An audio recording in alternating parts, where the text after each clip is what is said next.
빌딩 숲 사이로 차가운 겨울비가 억수같이 쏟아지던 밤. 대한민국 경제의 심장부라 불리는 강남. 그 중에서도 가장 높이 솟은 진성그룹 타워의 50층은 적막에 잠겨 있었다. 유리창 너머로 번개가 도시의 스카이라인을 잠시 밝혔다가 어둠 속으로 삼켰다. 이서연은 묵묵히 청소 카트를 밀며 끝없이 이어진 복도를 걸었다. 한때 촉망받는 명문대 경영학과 학생이었던 그녀의 손에는 이제 전공 서적 대신 차가운 대걸레 자루가 들려 있었다. 2년 전 아버지의 견실했던 중소기업이 하루아침에 부도 처리되며 그녀의 삶은 송두리째 무너졌다.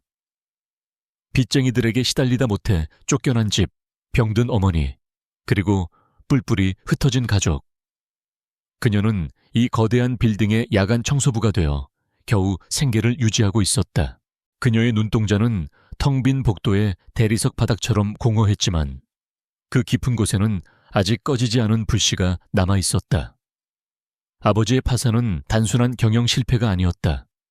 모든 것이 너무나도 조직적이고 잔인하게 진행되었다.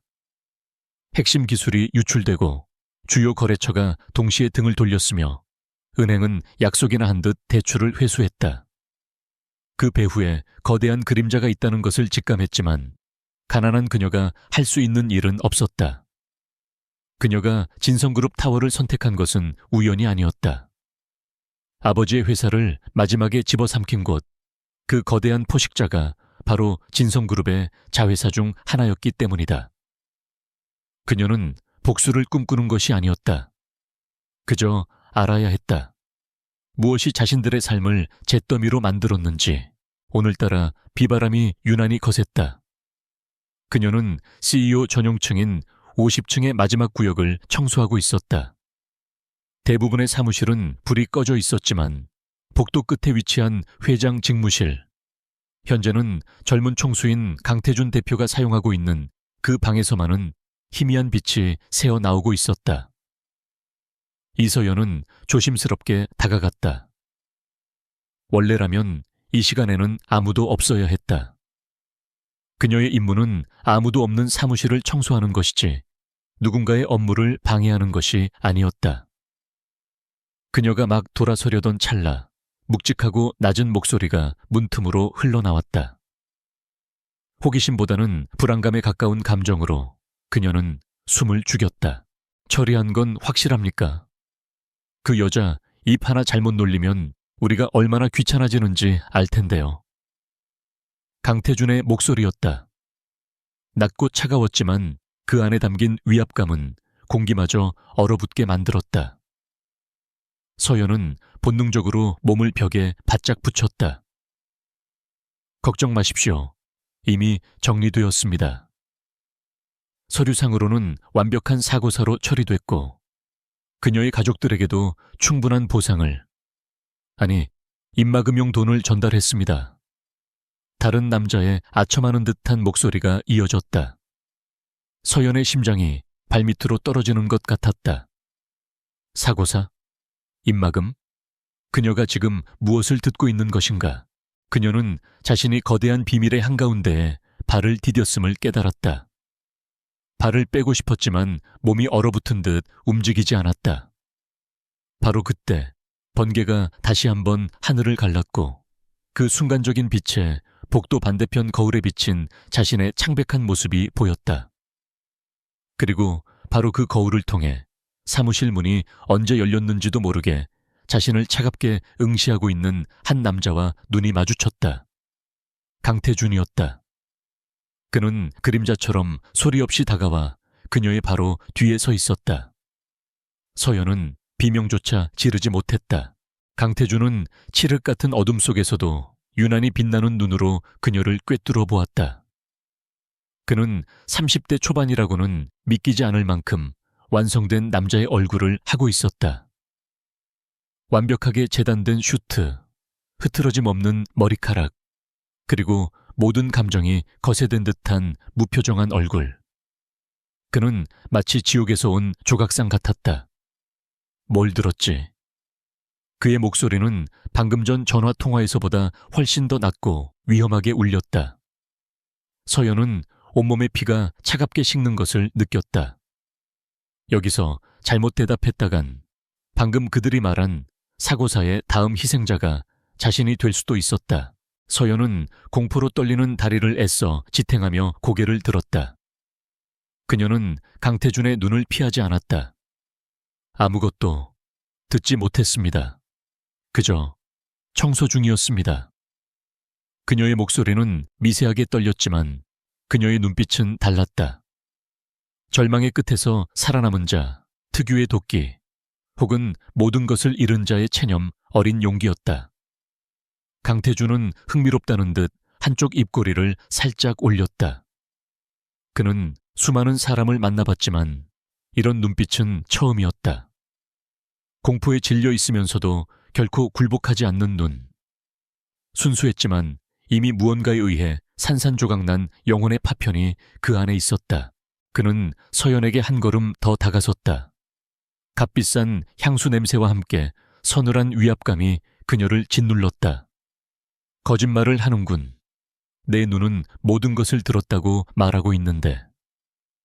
그는 그녀의 뺨 가까이로 얼굴을 가져갔지만 결코 그녀의 몸에 손을 대지는 않았다. 그 미묘한 거리가 오히려 더 큰 공포심을 자아냈다. 그는 그녀의 턱에 붙은 작은 먼지 한 톨을 가볍게 떼어냈다. 그 손길은 섬뜩할 정도로 부드러웠다. 이름이 뭐지? 그는 마치 사냥감의 이름을 확인하는 포식자처럼 물었다. 이서연입니다. 그녀는 간신히 대답했다. 강태준은 그녀의 이름을 입안에서 굴려보았다. 이서연. 그는 만족스러운 듯 미소를 지었다. 하지만 그 미소는 따뜻함과는 거리가 멀었다. 넌 두 가지 선택을 할 수 있어, 이서연 씨. 첫 번째는 방금 들은 것을 영원히 잊는 대가로 내일 당장 이곳을 떠나는 거지. 물론 네가 잊을 수 있을지는 모르겠지만. 그는 잠시 말을 멈추고 그녀의 반응을 살폈다. 그녀는 여전히 그를 똑바로 쳐다보고 있었다. 그리고 두 번째는 그가 말을 이었다. 내 옆에 남는 거야. 내가 볼 수 있는 곳에. 서연은 그의 말을 이해할 수 없었다. 무슨 말씀이신지. 그녀의 목소리가 갈라졌다. 내 옆에 남으라고. 청소부인 나를. 이 위험한 비밀을 들어버린 나를. 강태준은 그녀의 혼란을 즐기는 듯 했다. 넌 너무 많은 것을 알았어. 널 그냥 보내기엔 위험 부담이 크지. 하지만 네 눈빛이 마음에 들어. 마치 길들여지지 않은 야생마 같군. 그는 돌아서서 자신의 사무실 문을 활짝 열었다. 화려한 야경이 펼쳐진 통유리창이 위용을 드러냈다. 내일부로 넌 더 이상 청소부가 아니야. 내 개인 비서가 된다. 이것은 제안이 아니었다. 명령이었고 덫이었다. 서연은 자신이 거부할 수 없다는 것을 알았다. 거부하는 순간 그녀와 그녀의 남은 가족들은 다시 한번 나락으로 떨어질 터였다. 혹은 그보다 더 끔찍한 일이 벌어질 수도 있었다. 강태준은 그녀를 자신의 통제해 두어 감시하려는 것이었다. 그는 그녀의 순수했던 영혼을 짓밟고 그녀를 자신의 장난감으로 만들려 하고 있었다. 선택은 없어, 이서연. 이건 통보니까. 그녀는 선택의 여지가 없었다, 아였었다. 그녀가 그토록 경멸하고 의심했던 적의 심장부로. 그것도 가장 위험한 인물의 바로 곁으로 스스로 걸어 들어가야 했다.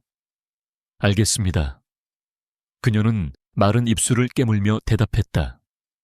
그녀의 순수함은 아버지의 회사가 무너지던 날 이미 산산조각 났지만 오늘 밤 그녀는 남은 마지막 자존심마저 저당 잡혀야 했다. 강태준은 그녀의 대답에 고개를 끄덕였다. 그는 이미 모든 것을 예상했다는 듯한 표정이었다. 좋아, 내일부터 김 비서에게 업무를 인수인계받도록 해. 그리고 기억해. 넌 이제 내 거야. 그의 마지막 말은 얼음 송곳처럼 서연의 심장에 박혔다. 내 것. 그는 그녀를 물건처럼 소유물처럼 취급했다. 그녀는 주먹을 굳게 쥐었다. 손톱이 살을 파고드는 고통이 오히려 그녀의 정신을 맑게 했다. 그래, 강태준. 당신이 나를 장난감으로 만들고 싶다면 기꺼이 그렇게 되어주지. 하지만 명심해. 장난감에도 이빨은 있다는 것을. 나는 당신이 나를 곁에 둔 것을 평생 후회하게 만들 것이다. 나는 내 가족을 무너뜨린 진실을 반드시 찾아내고야 말겠다. 강태준은 돌아서서 자신의 집무실로 들어갔다. 문이 닫히기 직전 그는 다시 한번 그녀를 돌아보았다. 그의 눈에는 여전히 차가운 흥미가 서려 있었다. 그는 몰랐다. 자신이 지금 거대한 폭풍을 자신의 가장 가까운 곳으로 불러들였다는 것을.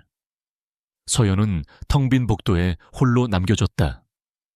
창밖에서는 여전히 비바람이 몰아치고 있었지만 그녀의 마음속 폭풍은 이제 막 시작되고 있었다. 그녀는 더 이상 도망치는 가난한 소녀가 아니었다. 그녀는 복수를 위해 기꺼이 악마의 손을 잡은 위험한 꽃이었다. 그날 밤 서연은 집으로 돌아가지 않았다. 그녀는 낡은 청소부 유니폼을 벗어 쓰레기통에 처박았다. 그리고 텅 빈 직원 휴게실 거울 앞에 섰다. 거울 속에는 낯선 여자가 서 있었다. 두려움에 떨던 소녀는 사라지고 차가운 결의에 찬 눈빛을 한 여자가 그 자리를 대신했다. 그녀는 자신의 뺨을 세차게 내리쳤다. 정신 차려, 이서연.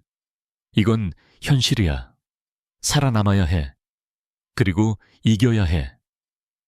그녀의 순수함은 오늘 밤 이 차가운 빌딩 안에서 완벽하게 빼앗겼다. 이제 남은 것은 오직 복수라는 이름의 처절한 욕망뿐이었다. 다음 날 아침 이서연은 완전히 다른 사람이 되어 진성그룹 타워 50층에 다시 섰다. 어젯밤의 허름한 청소부 유니폼 대신 그녀는 자신이 가진 유일한 정장, 몇 년 전 면접을 위해 중고로 구입했던 낡은 검은색 스커트 정장을 입고 있었다. 밤새 한숨도 자지 못했지만 그녀의 눈은 이상할 정도로 맑았고 등은 꼿꼿했다. 그녀가 엘리베이터에서 내리자 비서실의 김 비서가 기계적인 미소로 그녀를 맞이했다. 김 비서는 강태준의 수석 비서로 그의 그림자처럼 움직이는 인물이었다. 이서연 씨, 대표님께서 기다리십니다. 김 비서의 목소리는 어떤 감정도 담겨 있지 않았다. 그녀는 서연을 위아래로 훑어보았다. 그 시선에는 노골적인 경멸과 의아함이 뒤섞여 있었다. 어젯밤까지만 해도 바닥을 닦던 청소부가 하루아침에 대표이사의 개인 비서로 발탁되다니. 이 해괴한 인사에 대해 비서실 전체가 술렁이고 있었다. 하지만 강태준의 결정에 감히 의문을 제기하는 사람은 아무도 없었다. 서연은 묵묵히 고개를 끄덕이고 김 비서를 따라 대표이사실 문으로 향했다. 사무실 내부는 어젯밤의 어둠 속에서 본 것과는 비교도 안 될 만큼 압도적이었다. 한쪽 벽면 전체가 유리로 되어 있어 서울의 정형이 파노라마처럼 펼쳐졌고 방 안은 값비싼 가구와 예술 작품들로 채워져 있었지만 주인처럼 차가운 인상을 풍겼다. 강태준은 거대한 마호가니 책상에 앉아 서류를 검토하고 있었다. 아침 햇살이 그의 날렵한 콧날과 굳게 닫힌 입술을 비췄다. 그는 서연이 들어왔음에도 불구하고 한동안 고개조차 들지 않았다. 방 안에는 종이 넘어가는 소리만이 울려 퍼졌다. 서연은 그 압박감 속에서 숨소리조차 내지 않고 기다렸다. 마침내 강태준이 고개를 들었다. 그의 눈은 어젯밤과 마찬가지로 서늘하고 무심했다. 앉지. 그가 턱짓으로 책상 앞의 의자를 가리켰다. 서연이 자리에 앉자 그가 얇은 서류철 하나를 그녀 앞으로 밀었다. 읽어봐. 그것은 계약서였다. 업무 수행 계약서라는 제목이 붙어 있었지만 그 내용은 일반적인 고용계약과는 거리가 멀었다. 연봉은 그녀가 평생 만져볼 수 없을 거라 생각했던 액수였다. 아버지의 빚을 모두 청산하고도 남을 그녀의 가족을 지옥에서 건져낼 수 있는 금액이었다. 하지만 연봉 항목을 제외한 나머지 조항들은 하나같이 기괴하고 굴욕적이었다. 이서연은 갑이 강태준의 개인 비서로서 갑의 모든 업무 및 사적 지시 사항을 24시간 수행할 의무를 진다. 을은 갑의 허가 없이 사적인 만남이나 외부 활동을 할 수 없다. 을은 업무상 알게 된 갑의 모든 정보를 그것이 사소한 습관일지라도 외부에 발설할 수 없으며 이는 계약 종료 후에도 영구히 유효하다. 그리고 가장 마지막 조항. 본 계약의 세부 사항 및 해석은 전적으로 갑의 재량에 따른다. 이것은 계약서가 아니었다. 노예 문서였다. 서연은 마지막 장까지 천천히 읽어 내려갔다. 그녀의 손은 떨리지 않았다. 그녀는 이미 각오했다. 질문 있나? 강태준이 물었다. 그의 목소리에는 그녀가 거부할 것이라는 일말의 예상도 담겨 있지 않았다. 그는 그녀의 절박함을 정확히 꿰뚫고 있었다. 그는 그녀의 가난을 무기 삼아 그녀의 자유를 살해하고 있었다. 사적 지시 사항의 범위는 어디까지입니까? 서연이 담담하게 물었다. 그녀는 이 질문을 해야만 했다. 최소한의 선을 확인해야 했다. 강태준은 피식 웃었다. 그 웃음은 얼음장 같았다. 내가 정하는 범위까지. 그는 몸을 앞으로 기울이며 서연을 똑바로 응시했다. 네가 어젯밤 들은 것의 대가라고 생각해. 그 비밀을 지키는 값, 그리고 내 가족의 목숨값. 그의 말은 노골적인 협박이었다. 서연은 입술을 깨물었다. 하지만 이서연 씨, 오해는 마. 난 망가진 장난감에는 흥미 없어. 네가 내 옆에서 얼마나 유용한지 증명해 보인다면 난 내게 돈 이상의 것을 줄 수도 있으니까. 예를 들면 네 아버지를 무너뜨린 자들에 대한 정보라든가. 서연의 심장이 세차게 고동쳤다. 그가 강태준이 알고 있었다. 그가 어디까지 알고 있는 것일까? 그가 범인일까? 아니면 또 다른 관찰자일까? 강태준은 그녀의 흔들리는 눈빛을 놓치지 않았다.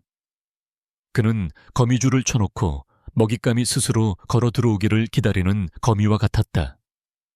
그는 그녀의 약점을 정확히 파고들었다. 복수심.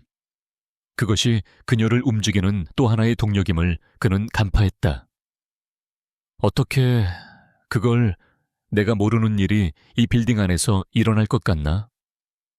그는 다시 차가운 무표정으로 돌아갔다. 서명해. 서연은 더 이상 망설이지 않았다. 그녀는 펜을 들어 자신의 이름을 적었다. 이서연. 세 글자를 적는 순간 그녀는 과거의 자신과 영원히 작별을 고했다. 그녀는 이제 강태준이라는 악마에게 영혼을 판 파우스트가 되었다. 하지만 그녀의 목적은 분명했다. 이 계약은 굴종이 아니라 기회였다. 그의 가장 가까운 곳에서 그의 눈과 귀가 되어 그가 감추고 있는 모든 비밀을 파헤칠 것이다. 진성그룹이 어떻게 아버지의 회사를 집어삼켰는지, 그 과정에서 어떤 불법과 비리가 있었는지 알아내야 했다. 서연이 서명한 계약서를 받아든 강태준은 만족스러운 표정이었다. 좋아. 이제부터 넌 내 비서다. 김 비서에게 기본적인 것들을 배우고 내일부턴 내 일정에 차질이 없도록 해. 그는 곧바로 다시 서류로 눈을 돌렸다. 마치 그녀와의 대화는 이미 끝났다는 듯이. 서연은 자리에서 일어나 정중하게 인사를 하고 사무실을 나왔다. 문이 닫히는 순간까지 그녀는 강태준이 자신을 바라보지 않았음을 알았다. 그는 그녀를 완벽하게 통제해 두었다고 생각할 것이다. 김 비서는 그녀를 비서실 한쪽 구석의 작은 책상으로 안내했다. 이서연 씨의 자리는 여기입니다. 대표님의 개인 일정 관리, 커피 및 식사 준비, 의전 수행이 주 업무입니다. 그리고 김 비서는 목소리를 낮췄다. 대표님은 예민하신 분입니다. 절대 그의 심기를 건드리지 마세요. 특히 그의 사생활에 대해서는 호기심조차 갖지 않는 게 좋을 겁니다. 당신 전에 있던 비서들이 왜 그만뒀는지 궁금해하지 않는 편이 신상에 이로울 테니까요. 은근한 경고였다. 서연은 묵묵히 고개를 끄덕였다. 알겠습니다. 잘 부탁드립니다. 그녀의 겸손한 태도에 김 비서는 의심을 조금 거두는 듯했다. 김 비서는 두꺼운 업무 매뉴얼과 강태준의 상세한 일정표를 그녀에게 건넸다. 대표님은 아침 7시 정각에 출근하십니다. 매일 아침 콜롬비아 수프리모 원두로 내린 블랙커피를 드시죠. 물의 온도는 정확히 92도여야 합니다. 점심은 대부분 사무실에서 간단히 해결하시지만 메뉴는 매일 바뀝니다. 그의 기분을 파악해서 미리 준비해야 할 겁니다. 업무는 끝이 없었다. 강태준은 인간이 아니라 마치 정교하게 프로그래밍된 기계 같았다. 그의 하루는 분 단위로 쪼개져 있었고 그는 그 안에서 한 치의 오차도 용납하지 않았다. 서연은 그 방대한 양의 정보를 스펀지처럼 빨아들였다. 그녀의 명석한 두뇌가 비로소 제 기능을 하기 시작했다. 그녀는 청소부로 일하면서도 몰래 경영학 관련 서적을 놓지 않았었다.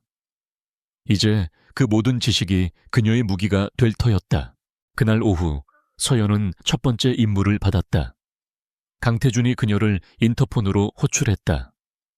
이서연 비서, 지금 당장 3층의 J프로젝트팀 사무실로 가서 지난 분기 보고서 원본을 받아와. 10분 주지. 그의 목소리는 차가웠다. 서연은 즉시 자리에서 일어났다. J프로젝트. 그녀의 머릿속 컴퓨터가 빠르게 돌아갔다. 그것은 진성그룹이 최근 인수한 신기술 관련 프로젝트였다. 그리고 그녀의 아버지가 파산 직전까지 매달렸던 기술과 기묘하게 닮아 있었다. 서연은 비상계단을 뛰어 내려갔다. 10분. 그는 그녀를 시험하고 있었다. 3층 사무실에 도착하자 팀원들은 낯선 그녀의 등장에 의아해했다. 대표님 지시로 지난 분기 보고서 원본을 가지러 왔습니다. 그녀가 단호하게 말하자 팀장이 마지못해 두꺼운 보고서를 내주었다. 서연은 보고서를 받아들고 다시 50층으로 향하는 엘리베이터에 올랐다. 그녀는 엘리베이터가 올라가는 짧은 시간 동안 보고서의 표지를 빠르게 훑었다. 그리고 그녀의 눈이 한 지점에서 멈췄다. 보고서 하단에 적힌 작은 글씨. 기술 자문, 주 S&T 리서치. S&T 리서치는 아버지 회사의 핵심 기술을 공동 개발했던 협력사였다. 심장이 다시 한번 거세게 뛰었다. 이것은 우연이 아니었다. 거대한 음모의 실마리가 그녀의 손에 들려 있었다. 그녀는 9분 30초 만에 강태준의 사무실 문 앞에 섰다. 대표님, 요청하신 보고서입니다. 그녀는 숨을 고르며 보고서를 건넸다. 강태준은 시계를 한번 보고는 말없이 서류를 받아들었다. 그의 눈에는 어떤 칭찬이나 인정도 없었다. 그는 그저 자신의 기계가 제대로 작동하는지 확인했을 뿐이다. 나가봐. 서연은 사무실을 나오며 주먹을 굳게 쥐었다. 그래, 강태준. 당신은 나를 당신의 장난감, 당신의 기계로 만들고 싶겠지. 하지만 당신은 몰라. 당신이 방금 내 손에 쥐어준 것이 무엇인지. 당신은 당신의 가장 날카로운 칼날을, 당신의 목을 겨눌 그 칼날을 스스로 내 손에 쥐어준 거야. 그녀는 자신의 자리로 돌아와 앉았다. 이제부터 시작이었다. 악마의 심장부에서 그녀는 진실을 향한 위험한 줄타기를 시작해야 했다. 이서연의 비서 생활은 겉보기에는 완벽했다. 그녀는 강태준이라는 까다롭고 냉혹한 주인을 모시는 완벽한 하인의 가면을 썼다.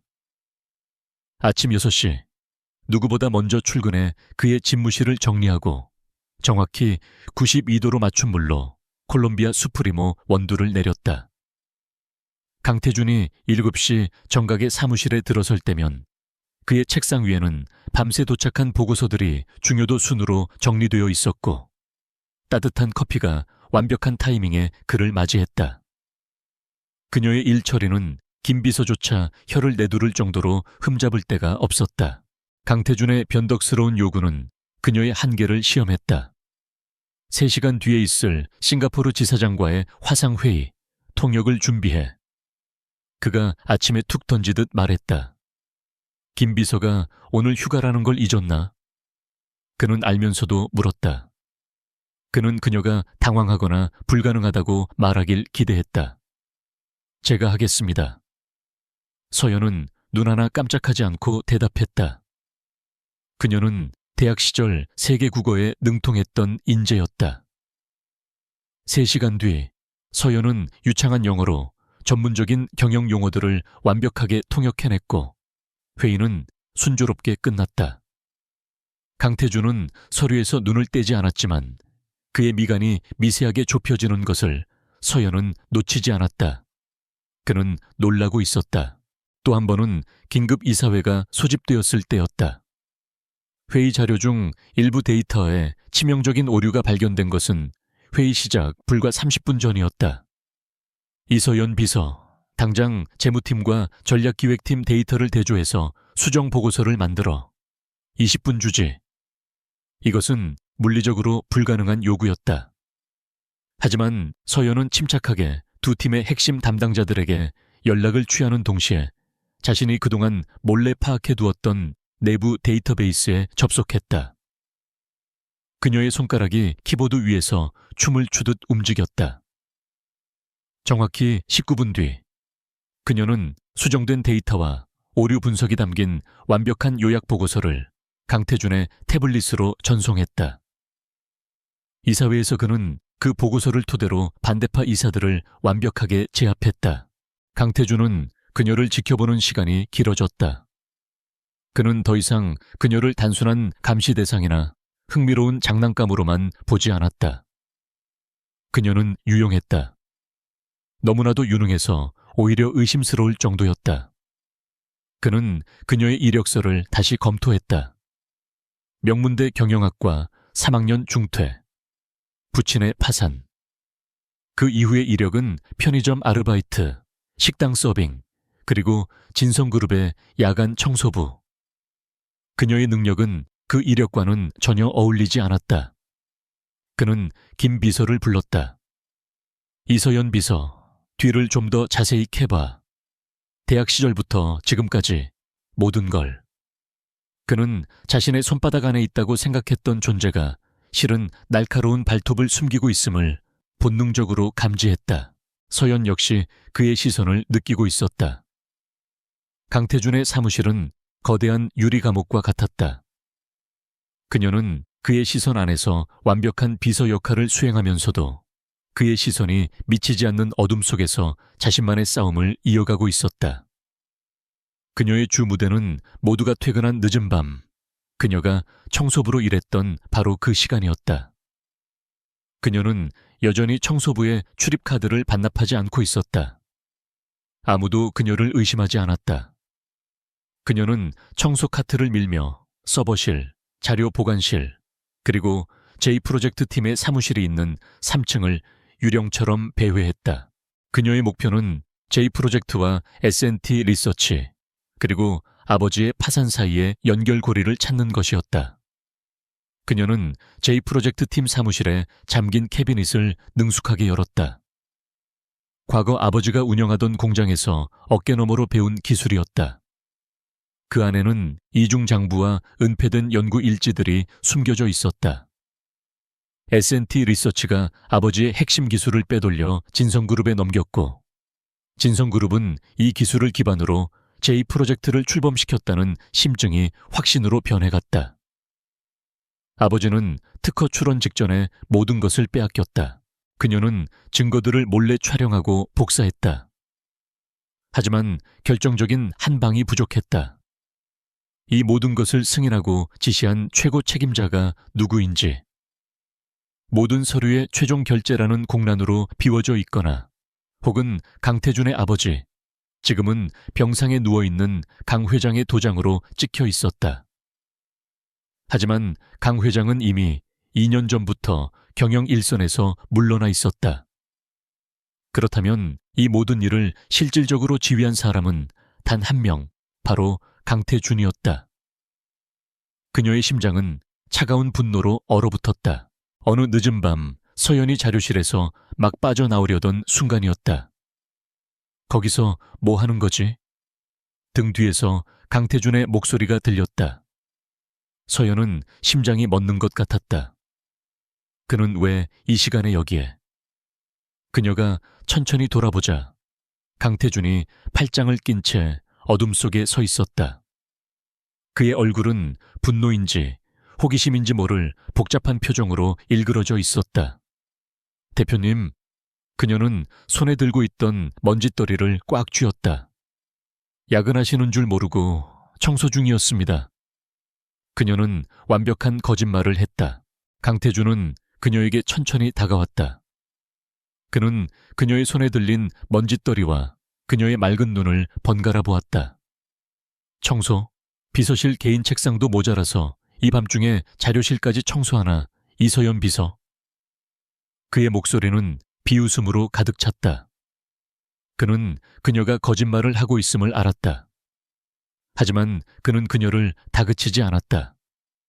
대신 그는 그녀의 어깨에 내려앉은 먼지를 가볍게 털어주었다. 그 친밀한 행동에 서연은 소름이 돋았다. 넌 내가 생각했던 것보다 훨씬 재미있는 장난감이군. 발톱을 숨기고 있는 줄은 알았지만 이렇게 깊이 파고들 줄이야. 그의 손이 그녀의 턱을 붙잡고 들어 올렸다. 뭘 찾고 있지? 네 아버지를 망하게 한 증거라도 찾고 있나? 그의 눈이 맹수처럼 번뜩였다. 서연은 그의 손을 뿌리치지 않았다. 대신 그녀는 그의 눈을 똑바로 마주 보았다. 제가 찾는 것이 있다면 그건 진실입니다, 대표님. 그녀의 목소리는 흔들리지 않았다. 진실이라. 좋아. 네가 그렇게 진실을 원한다면 내가 힌트를 주지. 그는 그녀를 자료실 안쪽에 낡은 캐비닛으로 이끌었다. 그곳은 그녀가 아직 확인하지 못한 곳이었다. 그는 비밀번호를 누르고 잠긴 서랍 하나를 열었다. 그 안에는 먼지 쌓인 서류 상자 하나가 들어있었다. 네가 찾는 게 혹시 이런 건가? 그가 상자를 열어 서류 하나를 꺼내 그녀에게 건넸다. 그것은 S&T 리서치와 진성그룹 간의 초기 기술 이전 계약서였다. 그리고 그 계약서의 최종 승인란에 찍힌 도장. 그것은 강태준의 것이 아니었다. 그것은 그의 삼촌이자 현 진성그룹 부회장인 강민혁의 도장이었다. 서연은 혼란에 빠졌다. 분명 모든 정황이 강태준을 가리키고 있었는데 왜 이걸 제게... 서연이 떨리는 목소리로 물었다. 강태준은 알 수 없는 미소를 지었다. 넌 내 비서잖아. 내 적이 누군지 정확히 알아야 나에게 유용하지 않겠어? 그는 서연의 손에서 계약서를 다시 빼앗아 상자에 넣었다. 강 부회장님은 대표님의 적입니까? 이 집안에서 적이 아닌 사람이 있나? 그는 냉소적으로 답했다. 그는 서연에게 혼란을 심어주었다. 그가 정말 범인일까? 아니면 그 역시 더 큰 그림의 일부일까? 강태준은 서연을 사무실 밖으로 이끌었다. 이제 내 자리로 돌아가. 그리고 명심해. 내 허락 없이는 그 어떤 것도 캐내려 하지 마. 네가 아무리 유능해도 내 손바닥 안에서 움직이는 장난감에 불과하니까. 내가 널 부서뜨리는 건 아주 간단한 일이야. 그의 경고는 얼음처럼 차가웠지만 서연은 그 속에서 미묘한 변화를 감지했다. 그는 더 이상 그녀를 단순한 감시 대상으로만 보지 않았다. 그는 그녀의 능력을 인정했고 어쩌면 그녀를 자신의 말로 사용하려 하고 있었다. 자리로 돌아온 서연은 밤새 잠을 이룰 수 없었다. 강민혁 부회장. 그는 자선사업가로 대외적인 이미지가 좋았지만 회사 내부에서는 그를 두려워하는 이들이 많다는 것을 알고 있었다. 만약 강태준이 아니라 강민혁이 배후라면? 그렇다면 강태준이 자신을 곁에 둔 이유는 단순히 감시가 아니라 강민혁을 견제하기 위한 또 다른 포석일 수도 있었다. 그녀의 복수는 이제 더 복잡한 방정식이 되어버렸다. 그녀는 완벽한 가면 뒤에서 더 치밀하게 움직여야 했다. 그녀는 강태준의 의도를 파악하고 두 마리의 맹수 사이에서 자신의 길을 찾아야 했다. 그로부터 며칠 후 강태준은 제주도에서 열리는 비밀 투자 협상에 서연을 대동했다. J-프로젝트의 해외 투자 유치를 위한 중요한 자리였다. 강민혁 부회장이 이끄는 세력의 방해를 피해 극비리에 진행되는 일정이었다. 서연은 이제 단순한 비서를 넘어 강태준의 전략적 파트너에 가까운 역할을 수행하고 있었다. 그녀는 방대한 양의 투자 제안서를 완벽하게 분석하고 예상되는 반론에 대한 답변까지 준비했다. 강태준은 그녀의 능력을 더 이상 의심하지 않았지만 여전히 거리를 둔 채 그녀를 날카롭게 관찰했다. 협상은 성공적이었다. 까다롭기로 소문난 해외 투자자들은 서연의 빈틈없는 논리와 강태준의 카리스마에 설득당했다. 긴장이 풀린 저녁, 그들이 서울로 돌아가기 위해 공항으로 향하던 길이었다. 갑작스러운 기상 악화로 제주 전역에 태풍 경보가 발령되었다. 하늘은 순식간에 잿빛으로 변했고 굵은 빗줄기가 앞유리를 세차게 때렸다. 그들이 탄 차가 해안도로를 막 벗어났을 때 거대한 강풍이 몰아치며 도로 옆에 낡은 전신주가 그들의 차를 덮쳤다. 대표님, 서연이 비명을 질렀다. 차가 급정거하며 가드레일을 들이받았다. 다행히 큰 부상은 없었지만 차는 완전히 망가졌고 통신은 두절되었다.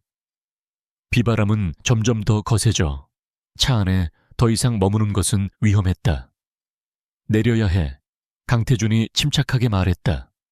그는 이미 상황을 파악하고 있었다. 이 근처에 우리 별장 중 하나가 있어. 걸어서 10분 거리야. 그는 재킷을 벗어 서연의 어깨에 덮어주었다. 뛰어. 두 사람은 미친 듯이 몰아치는 폭풍 속으로 뛰어들었다. 서연은 숨이 턱까지 차올랐다. 하이힐은 진작에 벗어 던졌다. 빗물인지 눈물인지 모를 것이 뺨을 타고 흘렀다. 그녀가 발을 헛디뎌 넘어지려던 순간 강태준이 강한 팔로 그녀의 허리를 붙잡아 일으켜 세웠다. 그의 손은 얼음장처럼 차가웠지만 그 힘은 놀라울 정도로 굳건했다. 두 사람은 서로에게 의지한 채 칠흑 같은 어둠 속을 헤치고 나아갔다. 마침내 그들은 언덕 위에 고립된 듯 서 있는 현대식 저택에 도착했다. 강태준이 비밀번호를 누르고 문을 열자 두 사람은 흠뻑 젖은 채 현관으로 쓰러지듯 들어왔다. 별장 내부는 호화로웠지만 사람의 온기가 전혀 느껴지지 않는 마치 모델하우스처럼 삭막했다. 강태준은 즉시 비상전력을 켰다. 일단 씻어. 감기 걸리겠어. 위층 게스트룸에 갈아입을 옷이 있을 거야. 그는 자신도 엉망인 모습이었지만 서연부터 챙겼다. 서연은 잠시 망설이다가 그가 가리킨 방으로 올라갔다. 따뜻한 물이 얼어붙은 몸을 녹이자 비로소 자신이 겪은 위험천만한 상황이 실감났다. 그녀는 옷장에 있던 헐렁한 스웨터와 바지로 갈아입고 아래층으로 내려왔다. 강태준 역시 편안한 실내복으로 갈아입고 벽난로에 불을 지피고 있었다. 타닥거리는 불꽃 소리가 폭풍우 소리와 뒤엉켜 기묘한 안도감을 주었다. 그는 서연에게 따뜻한 차가 담긴 잔을 건넸다. 아마 내일 아침까지는 고립될 거야. 외부와 연락할 방법도 없어. 그는 창밖을 내다보며 말했다. 그곳에는 더 이상 진성그룹의 냉혹한 CEO는 없었다. 그저 폭풍우에 갇힌 한 남자가 서 있을 뿐이었다. 괜찮습니까?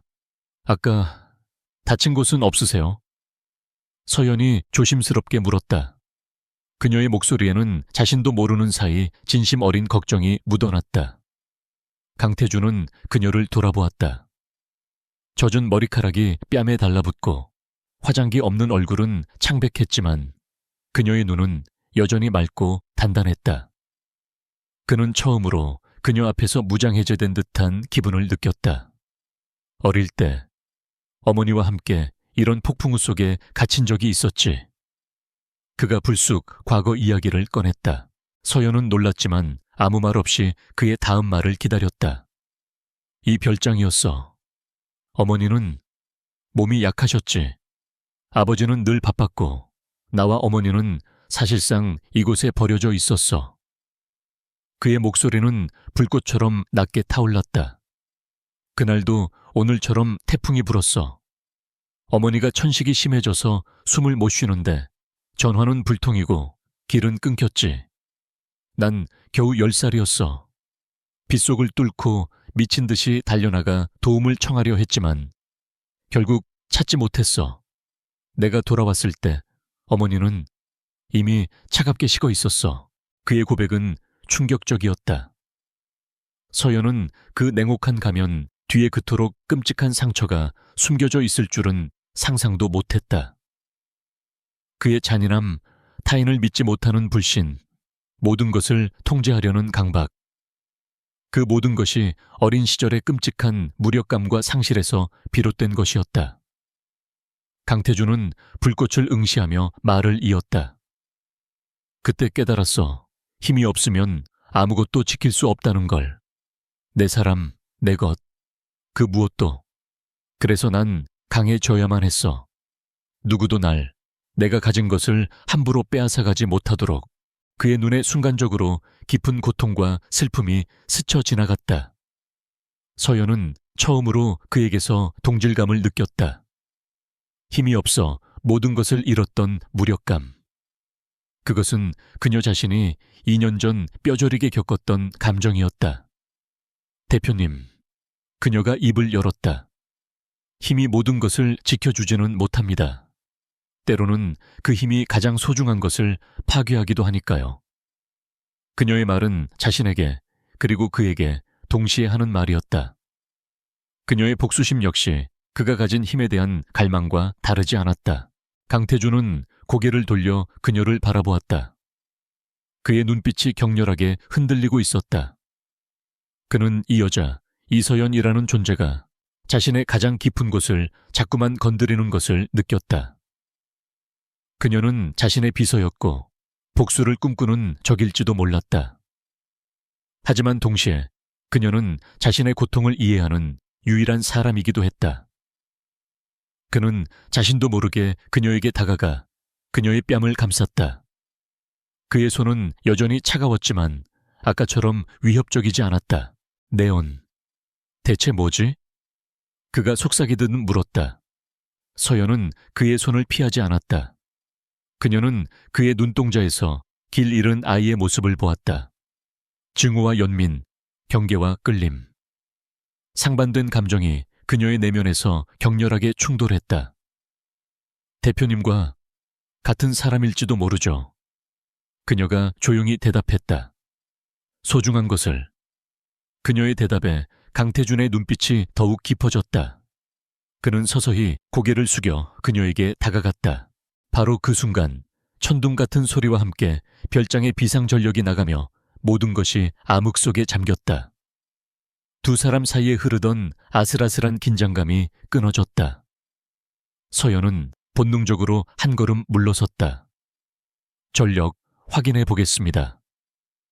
그녀는 어둠 속에서 더듬거리며 비상등을 찾았다. 강태주는 움직이지 않았다. 그는 어둠 속에서 거친 숨을 내쉬었다. 하마터면 그는 돌이킬 수 없는 실수를 저지를 뻔했다.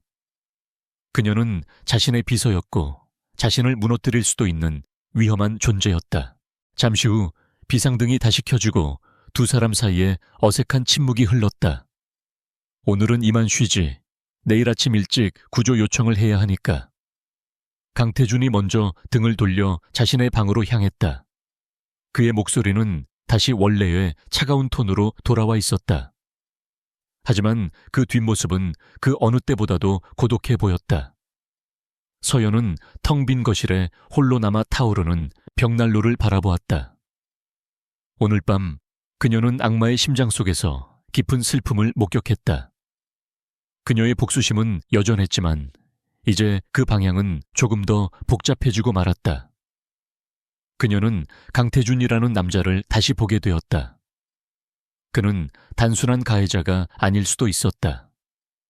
그 역시 이 거대한 비극의 또 다른 피해자일지도 모른다는 생각이 그녀의 머릿속을 떠나지 않았다. 제주도에서의 폭풍우가 지나간 후 서울로 돌아온 강태준과 이서연 사이에는 미묘한 기류가 흘렀다. 강태준은 그날 밤의 고백을 후회라도 하듯 그녀를 더욱 차갑고 기계적으로 대했다. 그는 그녀의 능력을 이전보다 더 집요하게 활용했지만 사적인 감정은 철저히 배제했다. 하지만 서연은 그의 그 인위적인 냉담함 뒤에 숨겨진 혼란을 느낄 수 있었다. 그녀 역시 자신의 마음을 다잡아야 했다. 그가 어떤 과거를 가졌든 그가 아버지를 무너뜨린 진성그룹의 수장이라는 사실은 변하지 않았다. 그녀의 연민이 복수라는 목표를 흐리게 둬서는 안 됐다. 그녀는 다시 밤의 유령이 되었다. 강민혁 부회장의 존재는 그녀의 조사를 더욱 복잡하게 만들었지만 동시에 새로운 실마리를 제공했다. 강태준이 의도적으로 흘린 힌트, 그 낡은 캐비닛의 계약서는 시작에 불과했다. 그녀는 강태준과 강민혁 두 사람 모두를 파헤쳐야 했다. 그녀는 J-프로젝트의 데이터베이스에 더 깊이 접근하기 시작했다. 비서 업무를 수행하며 강태준의 보안 패턴을 익혔고 그의 시스템 접근 코드를 교묘하게 유추해냈다. 그녀는 자신의 흔적을 지우는 데에도 능숙해졌다. 그러던 어느 날 밤 그녀는 암호화된 구형 서버에서 결정적인 파일을 발견했다. 그것은 S&T 리서치 인수 관련 특별감사 보고서라는 제목의 문서였다. 아버지가 파산하기 직전 진성그룹 내부에서 S&T 리서치의 기술 가치를 평가하고 인수 계획을 수립했던 비밀 보고서였다. 보고서는 S&T의 기술이 독자적으로는 가치가 미미하지만 이서연의 아버지가 운영하던 주 서진테크의 특허 기술과 결합할 때 엄청난 시너지를 낼 수 있다고 명시하고 있었다. 그리고 그들은 서진테크의 특허가 출원되기 직전에 기술을 탈취할 계획을 세웠다. 서연은 떨리는 손으로 파일을 열었다. 보고서의 마지막 장, 이 모든 계획을 승인한 최종 결재란. 그곳에는 강태준의 전자서명이 선명하게 찍혀 있었다. 2년 전 그가 막 경영권을 물려받기 시작했을 무렵이었다. 제주도에서 보았던 강민혁의 도장은 초기 기술 이전 계약서였지만 아버지의 회사를 직접적으로 무너뜨리고 기술을 강탈하는 이 핵심 계획서에는 강태준의 이름이 있었다. 그가 범인이었다. 그가 모든 것을 알고 있었으면서도 그녀를 속이고 그녀의 아버지를 언급하며 그녀를 농락했던 것이다. 차가운 분노가 머리끝까지 치밀어 올랐다. 제주도에서 느꼈던 일말의 연민은 배신감으로 바뀌어 그녀의 심장을 난도질했다. 그의 상처, 그의 고독, 그 모든 것이 자신을 곁에 두기 위한 정교한 영이었을까? 아니면 그 역시 괴물이 되어버린 피해자일까? 어느 쪽이든 상관없었다. 그는 그녀의 가족을 파괴한 장본인이었다. 그녀는 이를 갈았다. 이제 더 이상 망설일 이유가 없었다. 그녀는 그 보고서 파일을 안전한 곳에 백업했다. 이것이 그녀의 무기이자 그의 심장을 꿰뚫을 창이었다. 그녀는 복수를 계획하기 시작했다. 단순한 폭로로는 부족했다. 강태준 같은 거물을 쓰러뜨리기 위해서는 그가 가장 중요하게 생각하는 것을 빼앗아야 했다. 그것은 바로 J-프로젝트. 그가 그룹의 미래를 걸고 추진하는 핵심 사업이었다. 그녀는 자신이 확보한 J-프로젝트의 치명적인 기술 결함 데이터를 이용하기로 했다. 그리고 그 정보를 강태준의 가장 큰 적에게 흘려 그들끼리 서로를 물어뜯게 만들 생각이었다. 그녀는 강태준이 자신에게 했던 말을 떠올렸다. 내 적이 누군지 정확히 알아야 내게 유용하지 않겠어? 그래, 당신 말이 맞아. 나는 당신의 가장 유용한 비서가 될 테니까. 바로 그때 그녀의 사무실 전화벨이 울렸다. 늦은 밤 비서실로 걸려 올 전화는 없었다. 이서연 비서입니다. 그녀가 조심스럽게 수화기를 들었다. 이 비서, 나 강민혁 부회장이요. 젠틀하지만 어딘지 모르게 서늘한 중년 남성의 목소리였다. 서연은 숨을 멈췄다. 그가 왜 자신에게 늦은 시간에 미안하군. 잠깐 내 사무실로 와줄 수 있겠소? 48층이요. 그것은 질문이었지만 거절할 수 없는 명령이었다. 알겠습니다, 부회장님. 48층 부회장실은 50층 대표이사실과는 분위기가 사뭇 달랐다.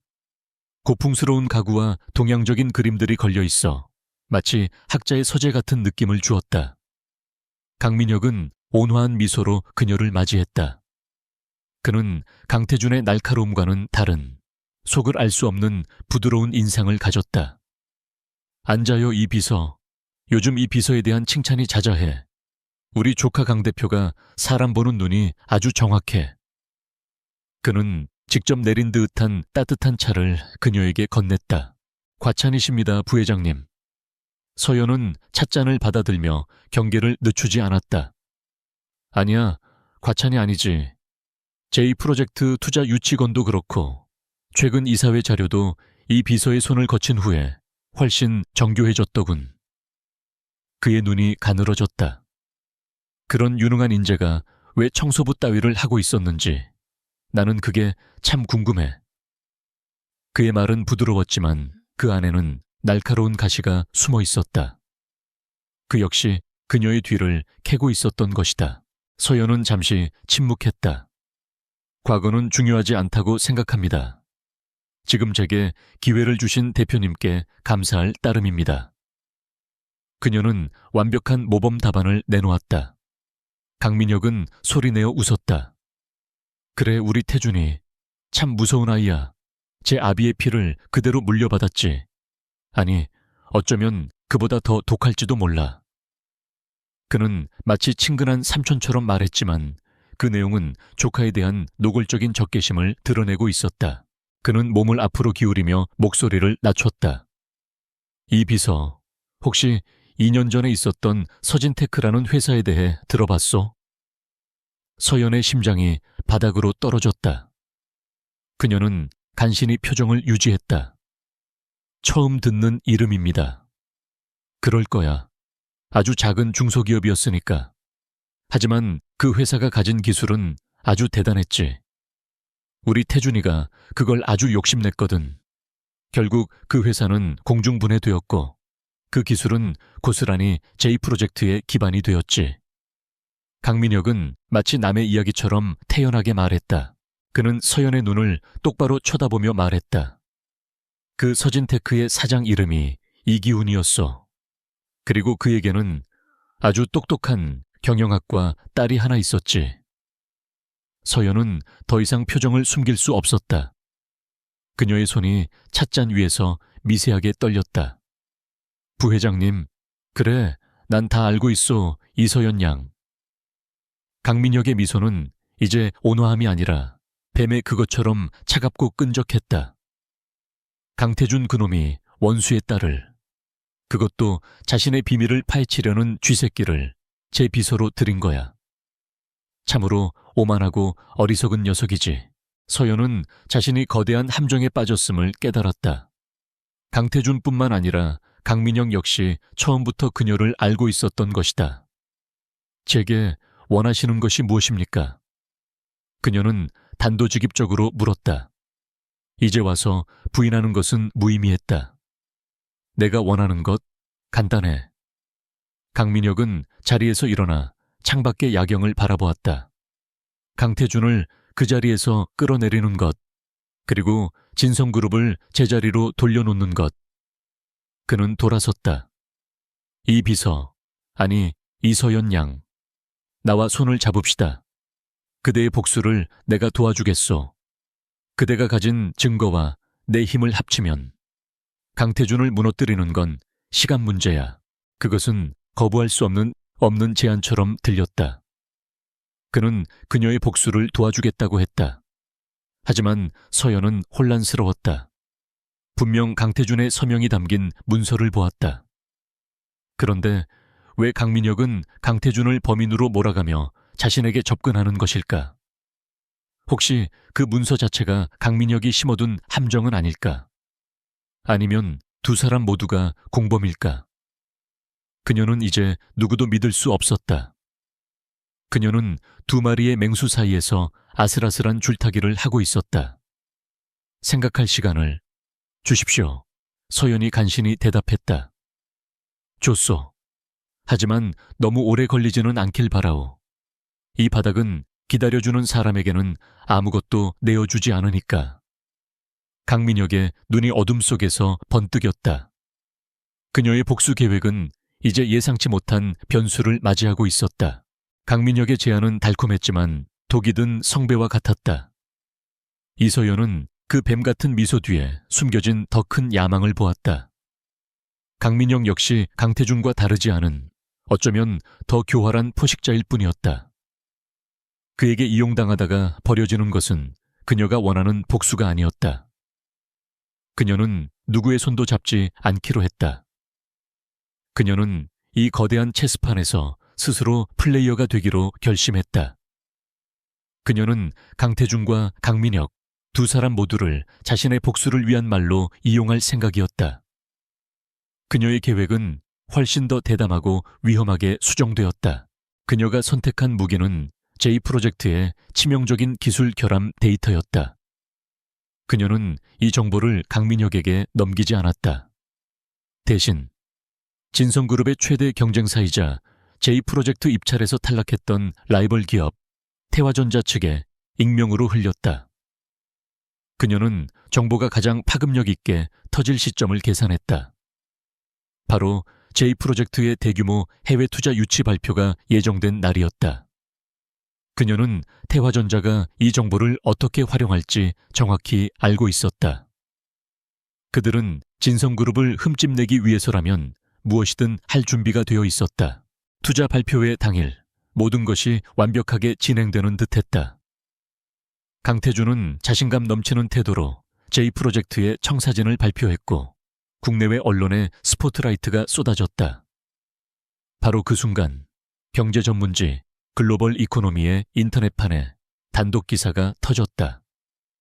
단독 진성그룹 J-프로젝트 치명적 기술 결함 은폐 의혹 2년 전 서진테크 기술 탈취 논란 재점화. 기사는 서연이 제공한 데이터를 기반으로 J-프로젝트의 핵심 기술에 심각한 오류가 있으며 이 기술이 2년 전 파산한 서진테크의 것을 불법적으로 편입한 정황이 있다고 보도했다. 발표 회장은 순식간에 아수라장이 되었다. 투자자들의 술렁임이 분노로 바뀌었고 기자들의 날카로운 질문이 강태준에게 쏟아졌다. 기술 결함이 사실입니까? 서진테크 기술 탈취 의혹에 대해 해명해 주시죠. 강태준의 얼굴은 얼음장처럼 차갑게 굳어졌다. 진성그룹의 주가는 실시간으로 폭락하기 시작했다. 이것은 단순한 위기가 아니었다. 그가 그룹의 명운을 걸고 추진했던 프로젝트가 뿌리째 흔들리는 순간이었다. 그는 단상에서 내려와 누구에게도 눈길을 주지 않고 굳은 표정으로 발표회장을 빠져나갔다. 그의 뒤를 따르는 사람은 이서연뿐이었다. 50층 대표이사실로 돌아온 강태준은 재킷을 벗어 던지고 넥타이를 거칠게 풀어 헤쳤다. 그는 창밖을 바라보며 아무 말도 하지 않았다. 방 안에는 숨막히는 침묵만이 흘렀다. 서연은 그의 등 뒤에서 조용히 서 있었다. 그녀의 심장은 세차게 뛰었지만 표정은 완벽하게 평온했다. 그녀는 이 폭풍의 중심에 자신이 있다는 사실을 숨긴 채 완벽한 비서의 가면을 쓰고 있었다. 내 짓이냐? 강태준이 창밖을 바라본 채 물었다. 그의 목소리는 놀랍도록 차분했다. 분노나 당혹감은 느껴지지 않았다. 그저 사실을 확인하려는 듯한 건조한 질문이었다. 서연은 잠시 숨을 골랐다. 이제는 가면을 벗을 때였다. 무슨 말씀이신지 모르겠습니다. 그녀는 마지막까지 시치미를 뗐다. 강태준이 천천히 돌아섰다. 그의 눈은 불꽃처럼 이글거리고 있었다. 모른다고. 이 정보에 접근할 수 있는 사람은 나와 너, 그리고 김 비서뿐이야. 그리고 이 타이밍, 이 방식. 김 비서는 이런 대담한 짓을 할 배짱이 없지. 그는 그녀에게 한 걸음 다가섰다. 난 네가 내 뒤를 캐고 있다는 걸 알았어. 네가 S&T 서버에 접근한 것도, 네 아버지의 파일을 찾아낸 것도 전부. 서연의 눈이 커졌다. 그가 알고 있었다고. 그런데도 절 그냥 두셨다고요? 그래, 네가 뭘 할 수 있는지 궁금했거든. 고작 낡은 서류 뭉치를 들고 내 삼촌에게 달려가 꼴이나 칠 줄 알았지. 하지만 이건 내 예상을 뛰어넘었군. 그는 피식 웃었다. 그 웃음에는 분노가 아닌 진심 어린 감탄이 섞여 있었다. 경쟁사에게 정보를 흘려, 그것도 프로젝트의 근간을 흔들 핵심 결함을, 내 뒤통수를 쳐도 유분수지. 이건 판 전체를 엎어버린 거잖아. 그는 서연의 턱을 붙잡지 않았다.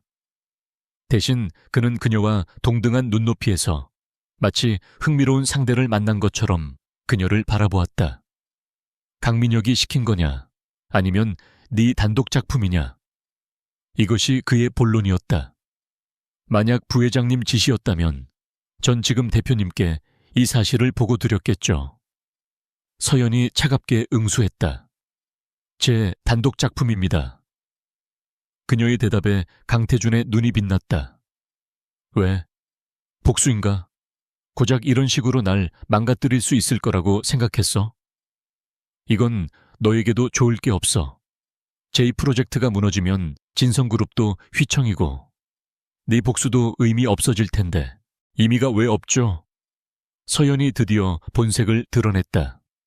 그녀의 눈에서 그동안 억눌러왔던 증오와 분노가 터져 나왔다. 당신은 내 아버지를 무너뜨렸어요. 내 가족을 짓밟았다고.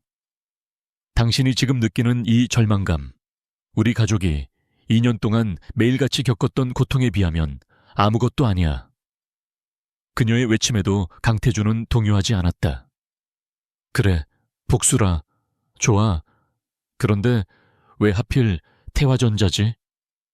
그들은 이 정보로 진성을 협박해 이익을 얻으려 할 뿐 근본적인 해결책은 못 돼. 넌 더 큰 그림을 그리고 있는 것 같은데. 강태준은 그녀의 의도를 정확히 꿰뚫고 있었다. 서연은 한 발 더 나아갔다. 이 기술 결함, 치명적이지만 해결 불가능한 건 아닙니다. 해결책은 2년 전 당신들이 묻어버린 서진테크의 원본 특허 기술에 있으니까요. 그리고 그 기술의 핵심을 이해하는 사람은 이제 단 2명뿐이죠. 병상에 누워 계신 제 아버지, 그리고 저. 드디어 그녀가 숨겨왔던 마지막 카드를 꺼냈다. 그녀는 진성그룹을 위기에 빠뜨렸을 뿐만 아니라 그 위기를 해결할 유일한 열쇠까지 쥐고 있었던 것이다. 강태준은 순간 말을 잃었다. 그는 이 어린 여자가 이토록 치밀하고 잔인한 계획을 세웠다는 것을 믿을 수 없었다. 그녀는 자신을 파괴하러 온 것이 아니었다. 그녀는 자신과 거래를 하러 온 것이었다. 대단하군, 이서연. 그가 낮게 읊조렸다. 그래서 네가 원하는 게 뭐지? 돈? 명예? 아니면 내 자리라도 뺏고 싶은 건가? 제가 원하는 건 진실입니다. 서연이 단호하게 말했다. 그리고 정의죠. 당신의 서명이 담긴 그 보고서, 2년 전 서진테크를 무너뜨린 그 계획서. 당신이 직접 내 앞에서 모든 것을 자백하고 죗값을 치르세요. 그리고 제 아버지의 명예를 회복시켜 주세요. 그렇다면 제2 프로젝트를 살릴 방법을 알려드리죠. 이것이 그녀의 승부수였다. 하지만 강태준의 반응은 예상 밖이었다. 내 서명이 담긴 보고서라고. 그가 처음으로 당황한 기색을 보였다. 그게 무슨 말이지? 서진테크 건은 분명 강민혁 부회장과 당시 강 회장님께서 처리하신 일이었어. 난 사후 보고만 받았을 뿐인데. 거짓말 마세요. 서연이 소리쳤다. 제 눈으로 똑똑히 봤어요. 당신의 전자서명을. 강태준의 표정이 심각하게 굳어졌다. 파일을 가져와. 지금 당장. 그는 자신의 시스템에 무언가 심각한 문제가 생겼음을 직감했다. 서연은 즉시 자신의 보안 USB를 연결해 그가 말한 특별감사보고서 파일을 열었다. 강태준은 화면에 뜬 자신의 서명을 보고는 한동안 말이 없었다. 그의 눈이 격렬하게 흔들렸다. 이건 내가 한 서명이 아니야. 그가 중얼거렸다. 누군가 내 서명을 도용했어. 그 순간 강태준은 모든 조각이 맞춰지는 것을 느꼈다. 2년 전 그가 막 경영권을 승계받아 혼란스러웠던 시기. 아버지의 병세가 악화되고 삼촌인 강민혁이 경영 전반을 돕겠다며 그의 접근 권한을 공유했던 일. 그리고 그가 서연의 아버지를 언급하며 그녀를 떠봤을 때 그녀가 격렬하게 반응했던 것. 강민혁이 처음부터 이 모든 것을 계획했던 것이다. 강태준 자신과 서연의 아버지를 동시에 함정에 빠뜨리고 이제는 서연을 이용해 자신을 무너뜨리려 했던 것. 젠장. 강민혁. 강태준의 입에서 거친 욕설이 터져 나왔다. 그는 서연의 복수심을 이용했던 것이 아니라 도리어 자신이 그 거대한 음모에 장기말로 이용당하고 있었던 것이다. 강태준의 사무실 공기는 얼음장처럼 차가웠다. 내 서명이 도용당했다. 그의 말은 변명이 아니었다. 그것은 끔찍한 진실을 직감한 자의 선언이었다. 이서연은 혼란스러웠다. 그녀의 모든 복수 계획은 강태준이 범인이라는 전제하에 세워졌다. 만약 그가 범인이 아니라면? 그렇다면 그녀가 터뜨린 이 모든 일은 그녀의 손으로 진짜 적에게 날개를 달아준 셈이 될 수도 있었다. 증명해보세요. 그녀는 차갑게 말했다. 당신이 결백하다는 걸 증명하지 못하면 전 이대로 모든 걸 끝낼 겁니다. 강태준은 그녀를 바라보았다. 그녀의 눈에는 여전히 불신이 가득했지만 그 안에서 희미한 희망을 읽었다. 그녀 역시 이 잔인한 진실에 지쳐 있었다. 증명하지. 아니, 우리가 함께 증명하는 거다. 그는 즉시 인터폰을 들었다. 김 비서, 지금 당장 보안팀장과 감사팀장을 내 사무실로 불러. 5분 내로. 그리고 내 아버지의 개인 변호사인 박 변호사도 연락해. 당장. 그의 목소리에는 한치의 망설임도 없는 절대적인 권위가 실려 있었다. 보안팀장과 감사팀장이 사색이 되어 달려왔다. 지금 즉시 2년 전 서진테크 인수 관련 모든 전자결제 기록을 재검토한다. 특히 내 아이디로 승인된 특별감사보고서의 원본 접속 로그를 찾아내. IP 추적, 매크로 사용 여부, 대리결제 흔적까지 모조리. 그들은 사태의 심각성을 깨닫고 즉시 업무에 착수했다. 강태준은 서연을 돌아보았다. 박 변호사는 우리 집안의 모든 비밀을 알고 있는 사람이야. 그가 도착하면 모든 게 분명해지겠지. 얼마 지나지 않아 백발이 성성한 박 변호사가 무거운 표정으로 사무실에 들어섰다. 그는 서연을 한번 훑어보고는 강태준에게 고개를 숙였다. 대표님, 부르셨습니까? 그런데 이 아가씨는 내 비서입니다. 그리고 어쩌면 2년 전 사건의 가장 큰 피해자일지도 모르죠. 강태준이 무겁게 입을 열었다. 그는 박 변호사에게 서연이 가져온 보고서와 조작된 서명, 그리고 J-프로젝트의 위기 상황을 모두 설명했다. 박 변호사의 얼굴이 심각하게 굳어졌다. 그는 한참을 망설이다가 가방에서 낡은 음성 녹음기 하나를 꺼냈다. 선대 회장님께서 쓰러지시기 직전 제게 맡기신 것입니다. 혹시라도 강민혁 부회장님께서 그룹의 근간을 흔드는 일을 벌일 경우에만 공개하라고 하셨죠. 아무래도 지금이 그때인 것 같습니다. 그는 떨리는 손으로 녹음기의 재생 버튼을 눌렀다. 방 안에 거칠고 쇠약한 목소리가 울려 퍼졌다. 강태준의 아버지, 강 회장의 목소리였다. 미녀가 네가 어떻게 나한테 이럴 수 있나? 서진테크의 이기훈 사장. 그는 내 오랜 친구였어. 그런데 네가 감히 그 친구의 기술을 훔치고 회사를 빼앗아.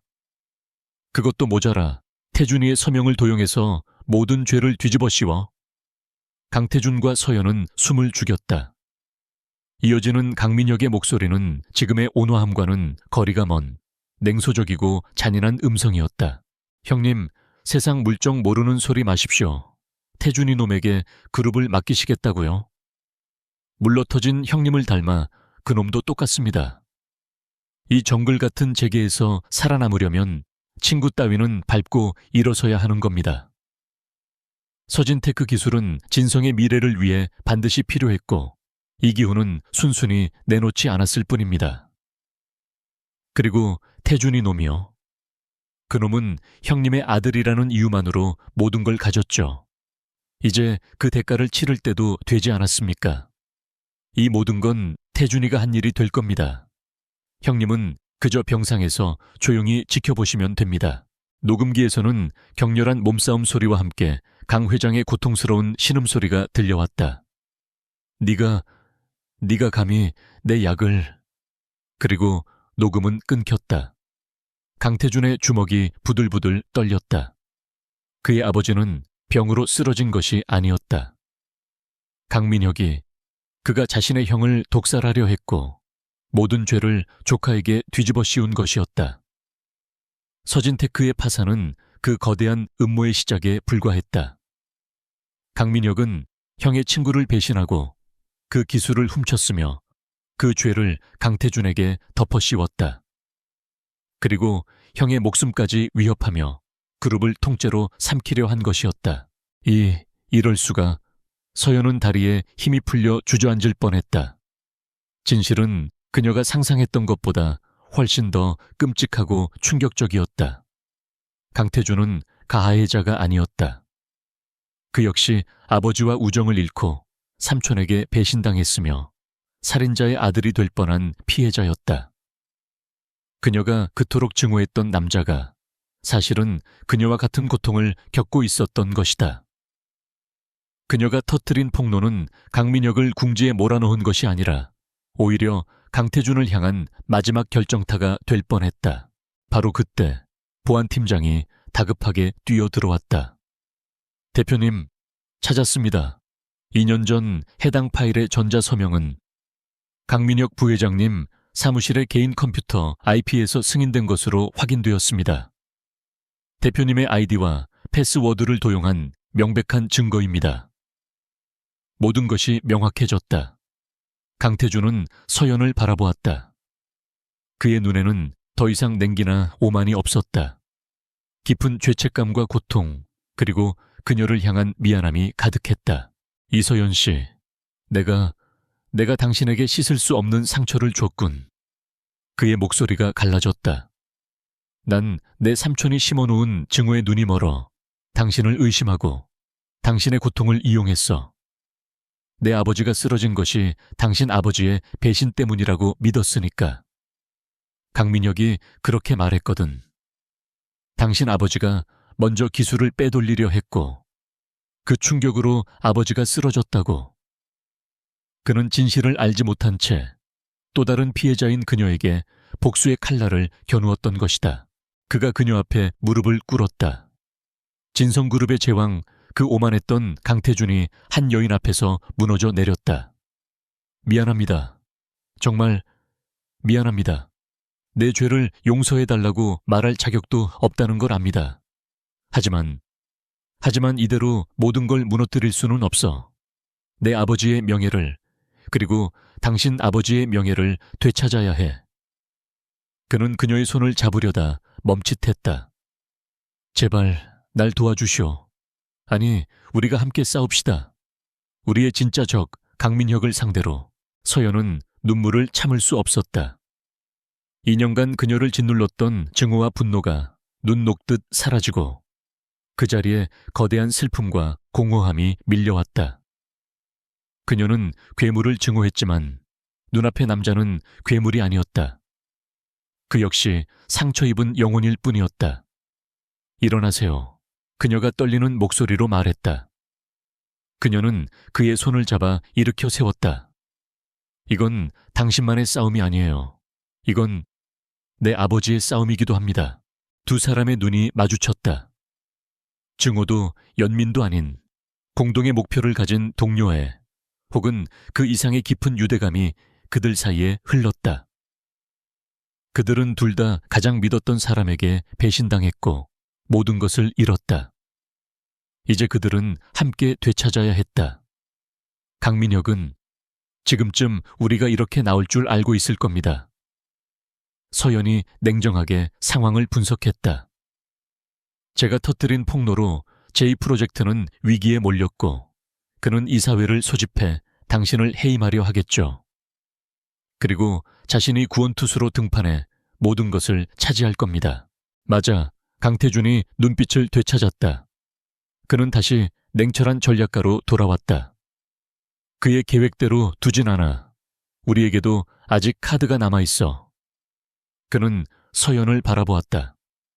당신이 말한 그 기술 결함의 해결책, 그게 우리의 방역 카드가 될 거야. 서연은 고개를 끄덕였다. 그리고 이 녹음 파일과 서명 도용 증거, 이것이 그의 숨통을 끊을 칼이 되겠죠. 이제 그들은 같은 편에 섰다. 운명은 그들을 원수로 만났게 했지만 충격적인 진실은 그들을 하나의 운명으로 묶어주었다. 이제 남은 것은 마지막 결전뿐이었다. 진성그룹 전체가 제2프로젝트 스캔들과 최고 경영진 간의 불화설로 요동쳤다. 강민혁 부회장은 이 기회를 놓치지 않았다. 그는 즉시 긴급 이사회를 소집했다. 안건은 경영 실패와 도덕적 해이로 그룹에 막대한 손해를 끼친 대표이사 강태준 해임안이었다. 강민혁은 이미 이사회의 과반수를 자신의 편으로 포섭해둔 상태였다. 그는 강태준이 이 위기를 절대 수습하지 못할 것이라 확신했다. 강태준의 몰락은 기정사실처럼 보였다. 이사회가 열리는 날, 회의실의 공기는 살얼음판처럼 팽팽했다. 강민혁은 회의 주재석에 앉아 비통한 표정으로 입을 열었다. 참으로 안타까운 심정입니다. 제가 그토록 아끼던 조카 강태준 대표가 불미스러운 일로 그룹을 위기에 빠뜨렸습니다. 제2프로젝트의 기술 탈취 의혹과 치명적 결함 은폐는 진성의 명예에 돌이킬 수 없는 상처를 남겼습니다. 그는 준비한 자료를 이사들에게 배포했다. 모두 강태준에게 불리한 내용들 뿐이었다. 따라서 저는 주주 여러분과 회사의 미래를 위해 강태준 대표의 해임을 발의하는 바입니다. 강민혁의 말이 끝나자 그와 결탁한 이사들이 동조의 발언을 쏟아냈다. 강태준은 회의실 한쪽에 앉아 굳은 표정으로 그 모든 것을 지켜보고 있었다. 그의 곁에는 비서 자격으로 배석한 이서연이 침착하게 노트북을 세팅하고 있었다. 이사들의 시선이 강태준에게 쏠렸다. 강 대표, 마지막으로 하실 말씀이 있습니까?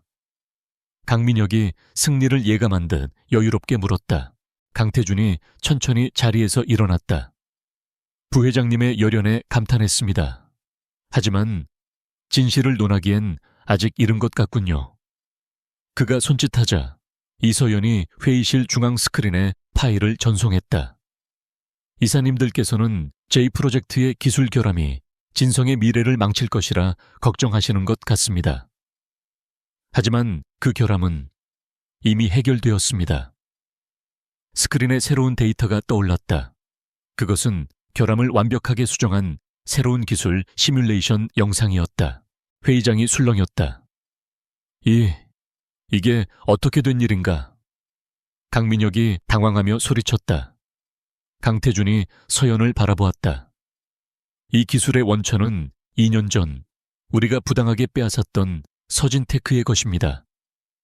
그리고 그 기술을 완성시킨 사람은 바로 제 곁에 있는 이서연 비서. 서진테크 이기훈 사장의 따님입니다. 모든 이사들의 시선이 서연에게 향했다.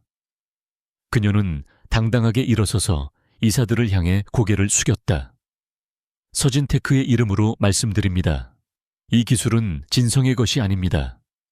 하지만 오늘 이 자리에서 정의가 바로 선다면, 제 아버지의 명예가 회복된다면 기꺼이 진성그룹과 파트너십을 맺고 제2 프로젝트를 성공으로 이끌 용의가 있습니다. 강민혁의 얼굴이 굳어졌다. 계획이 틀어지고 있었다. 헛소리, 기술 탈취라니. 그건 이미 끝난 일이야. 그리고 이 여자가 누군지 알고 저런 말을, 그가 말을 채 끝내기도 전에 강태준이 다음 자료를 띄웠다. 기술 탈취가 끝난 일이라고 하셨습니까? 강민혁 부회장님? 스크린에 2년 전 강민혁의 사무실 IP에서 강태준의 서명을 도용해 특별 감사 보고서를 승인한 로그 기록이 선명하게 나타났다. 이것이 부회장님께서 말씀하시는 끝난 일의 방식입니까? 제 서명을 도용하고 무고한 중소기업을 파산시킨 방식 말입니다. 강민혁의 얼굴이 하얗게 질렸다. 조작이야. 저건 조작된 증거다. 그가 발악하듯 소리쳤다. 조작인지 아닌지는 제 아버지의 목소리로 직접 확인해 보시죠. 강태준이 마지막 카드를 꺼냈다. 박 변호사가 가지고 있던 녹음 파일. 강 회장과 강민혁이 다투던 그날의 대화가 회의실 전체에 울려 퍼졌다. 기술을 훔치고 조카에게 죄를 뒤집어 씌우려던 강민혁의 잔인한 목소리, 그리고 형의 약을 바꿔치기 하려던 정황까지. 모든 것이 폭로되었다. 저건... 강민혁은 더 이상 변명할 말을 찾지 못했다. 그 순간 회의실 문이 열리고 검찰 수사관들이 들이닥쳤다. 강민혁 씨 횡령, 배임, 살인미수 및 불법 기술 탈취 혐의로 긴급 체포합니다. 강태준이 이미 모든 증거를 검찰에 넘긴 것이었다. 강민혁은 수갑이 채워진 채 끌려나가며 강태준을 향해 저주를 퍼부었다. 강태준, 이 배은망덕한 놈. 네가 감히 나를... 하지만 그의 외침은 굳게 닫힌 문 너머로 사라졌다. 이사들은 충격과 공포 속에서 침묵을 지켰다. 강태준은 단상으로 올라갔다. 모든 혼란을 야기한 점, 그룹의 대표로서 사과드립니다. 하지만 진성은 오늘 골마 터진 환부를 도려냈습니다. 그는 서연을 바라보았다. 그리고 우리는 소중한 파트너를 되찾았습니다. 서진테크와 이서연 씨의 도움으로 제2 프로젝트는 완벽하게 재가동될 것이며, 진성그룹은 서진테크에 정당한 지분과 보상을 지급하고 이기훈 사장님의 명예 회복을 위해 모든 지원을 아끼지 않을 것입니다.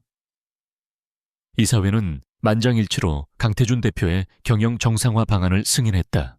몇 주 후 진성그룹 타워는 안정을 되찾았다. 언론은 오너 일가의 추악한 진실과 정의를 되찾은 천재 비서라는 자극적인 기사들을 쏟아냈지만 제2 프로젝트의 성공적인 재출범 소식에 곧 잠잠해졌다. 주 서진테크는 진성그룹의 전폭적인 지원하에 재건되었고, 이기훈 사장은 병상에서 일어나 명예회복의 소식을 들으며 기적적으로 건강을 회복하기 시작했다. 이서연은 더 이상 강태준의 비서가 아니었다.